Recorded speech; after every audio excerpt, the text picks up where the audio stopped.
Write access to a directory lets you delete any file inside it, unless the sticky bit is set. The sticky bit is a special permission flag on a directory. When set, it restricts who can delete or rename files inside it.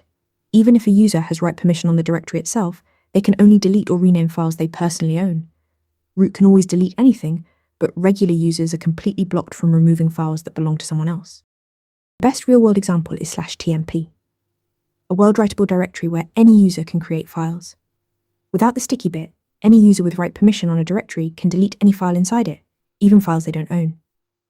With the sticky bit on /tmp, every user can still write their own temp files, but cannot delete anyone else's.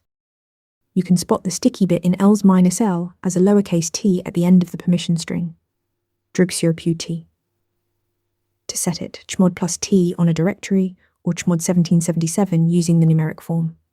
Historically, it also applied to executable files, but on modern Linux that meaning is obsolete. The sticky bit means only a file's owner can delete it, even in world-writable directories. Set it with chmod +t. Ready to practice for your next interview?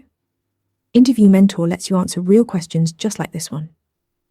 After each answer, you get a detailed grade and personalized tips to improve. Watch your scores climb as you keep practicing.